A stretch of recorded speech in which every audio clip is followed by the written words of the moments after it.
La montée des cendres, c'est tout d'abord un détail, je dirais, qui met le feu aux poudres, qui est tout simplement que, en imaginant un déménagement, le nouveau locataire découvre simultanément qu'il est maintenant devant une cheminée dans son salon. Et l'autre fait peut-être le plus important, c'est que les déménageurs ont oublié un briquet. Donc la somme des deux suffit à allumer le premier feu. Et c'est le point de départ. Mais il se trouve que cela se passe à Paris, un peu avant l'hiver. Donc à Paris, à cette saison, c'est un peu le cas d'ailleurs, il pleut. Il pleut beaucoup, il pleut souvent, l'eau tombe du ciel, beaucoup, beaucoup. Voilà, l'eau descend. Et inévitablement, quand l'eau descend, la Seine monte. Donc en fait, déjà, il y a plusieurs mouvements, je dirais non pas contradictoires, mais je dirais hétérogènes, qui s'installent. Le feu paraît, la flamme monte, l'eau descend, la Seine monte. Et encore plus, il se trouve que ce nouvel appartement se trouve situé dans le centre de Paris, donc près du Jardin des Halles, dont commence simultanément la rénovation. Et cette rénovation consiste dans un premier temps à creuser. C'est-à-dire que non seulement l'eau tombe du ciel, la Seine grossit, mais le sol du jardin descend. Donc, tous ces éléments, toutes ces dynamiques en fait, qui sont à la fois contraires et simultanées, vont s'ajouter dans une sorte de logique au milieu de laquelle le personnage va se sentir comme, je veux dire, missionné par l'idée qu'il doit entretenir le feu, c'est-à-dire la flamme, c'est-à-dire quelque chose qui monte à un endroit où beaucoup d'éléments, car il s'agit d'éléments, ont une tendance naturelle à descendre. Donc c'est dans cet équilibre entre tout ce qui monte et tout ce qui descend que va s'organiser un récit dont je dirais, la vertu la plus première serait d'être purement logique. C'est-à-dire que chaque fait entraîne sa conséquence, mais la somme de ces conséquences crée une sorte d'attente dont on ignore la résolution. Voilà. Il y a à cet endroit quelque chose d'un peu particulier qui est sans doute ce qui m'a au plus profond poussé à écrire cela et qui m'a aussi permis de l'écrire, c'est cet étrange sentiment de grande tristesse qu'on peut éprouver à voir un feu qui s'éteint. Et quelque chose qui s'éteint laisse inévitablement chez celui qui en est le témoin une sorte de détresse qu'il convient de combattre, et le locataire, qui dispose désormais d'une cheminée dans son appartement, se trouve dans la situation où entretenir ce feu devient une sorte de preuve de vitalité auquel il accepte de se soumettre, sans imaginer où cela peut le conduire, forcément. Alors ça pose également des problèmes extrêmement prosaïques qui sont liés au phénomène urbain. C'est-à-dire que quand on habite à la campagne, faire du feu c'est assez facile parce qu'il suffit de sortir de chez soi, de marcher quelques mètres et on ramasse une brindille, une branche morte. On a, je dirais, la faculté de glaner facilement tout ce qui est nécessaire à l'entretien d'un foyer. En ville, et à Paris en particulier, tout est beaucoup plus compliqué. C'est-à-dire qu'il y a des arbres, bien évidemment, mais la moindre brindille à peine tombée est balayée, les arbres élagués sont aussitôt nettoyés, les services municipaux et les éboueurs ramassent la moindre planchette. Donc, celui qui se sent comme missionné dans l'idée d'être une sorte de vestal urbain, se trouve confronté à des problèmes matériels. D'autant plus que, comme nous l'avons dit, il pleut. Il pleut beaucoup et le bois mouillé se consume moins facilement que le bois sec. Donc en fait, la quête je dirais, du carburant qui va y alimenter son feu devient extrêmement complexe. D'autant plus que la crue générant un ralentissement du trafic fluvial, l'approvisionnement en bois est un peu moins constant, et voilà. Toutes ces difficultés vont créer une situation où le locataire va devoir déployer des trésors d'imagination pour trouver du bois. Voilà. Et donc, nous amener aussi un petit peu à regarder Paris autrement, parce que Paris est une ville où, je dirais, le feu a un peu disparu. Où est la flamme? À Paris.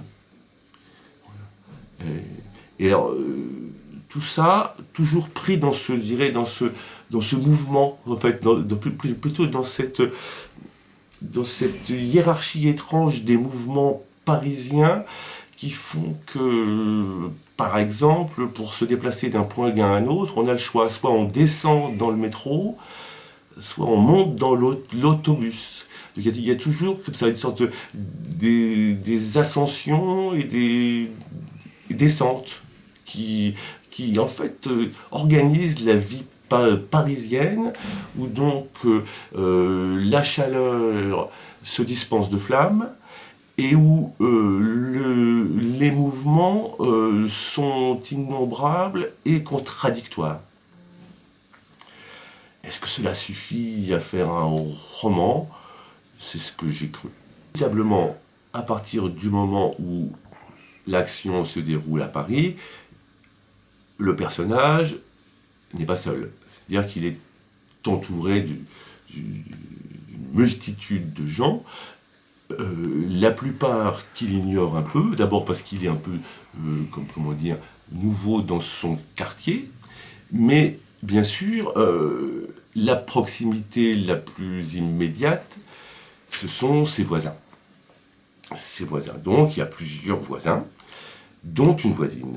Et cette voisine a la particularité d'être au même étage que lui. Donc, dans un rapport, je dirais, horizontal, comme on l'a vu, dans un contexte où tout est dans des mouvements d'ascension ou de chute. Et donc cette horizontalité possible se fait d'être dans une proximité très immédiate, parce qu'il se trouve qu'à Paris, souvent les cours sont assez étroites. Donc la façade opposée est assez proche. Donc il y a une intimité un peu étrange qui s'installe entre cette voisine proche et dans le contexte où il se trouve placé, le personnage se trouve surtout confronté à quelque chose qui semble être presque, je dirais, primitif ou archaïque, issu des temps les plus anciens, c'est qu'il découvre le feu, en fait. Comment restituer l'émotion que un personnage peut éprouver dans le sentiment qu'il découvre le feu, sinon en essayant, je dis bien essayer, de dire le feu, de faire apparaître le feu sur la page écrite, d'essayer de rendre dans sa durée et dans son éphémère présence la capacité de l'air, du bois, du papier à devenir à la fois couleur, à la fois parfum, et aussi mouvement. C'est-à-dire que voilà, c'est que le feu est quelque chose qui est un instantané qui se développe.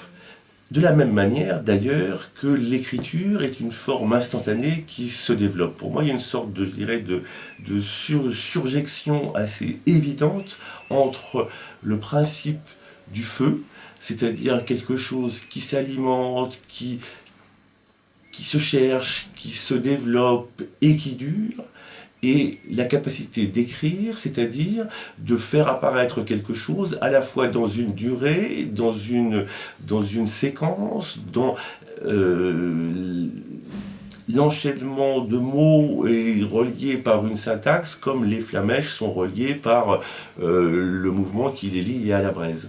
Donc essayer de dire le feu, au fond, c'est tout simplement d'essayer d'écrire vraiment. Alors, est-ce que j'y parviens Même d'ailleurs, si on n'y parvient pas, l'essayer, c'est déjà parler du feu aussi.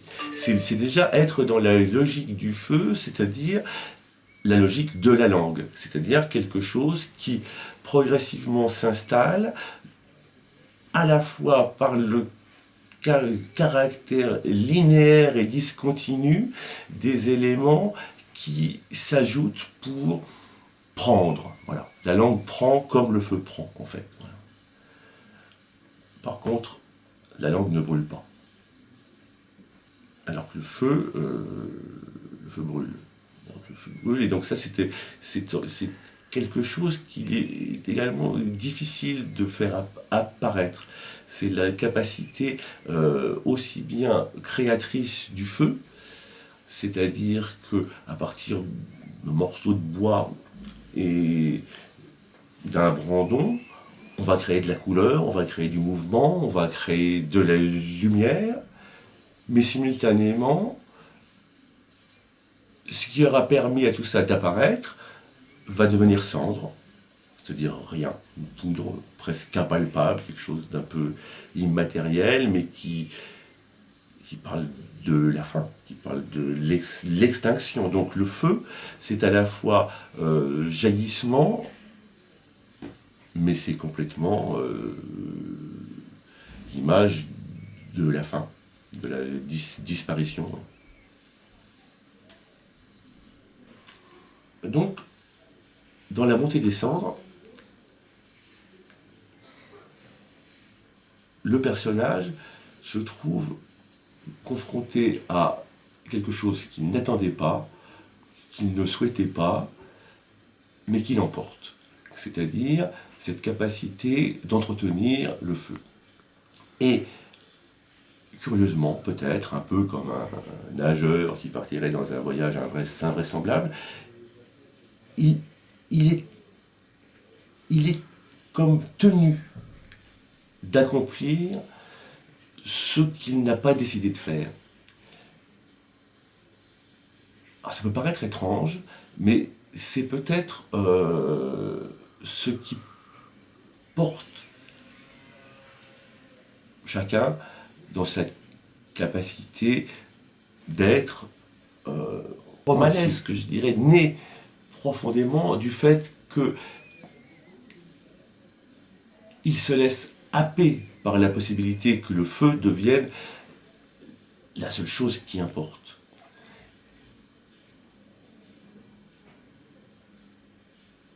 Et sans imaginer jusqu'où cela pourra le conduire.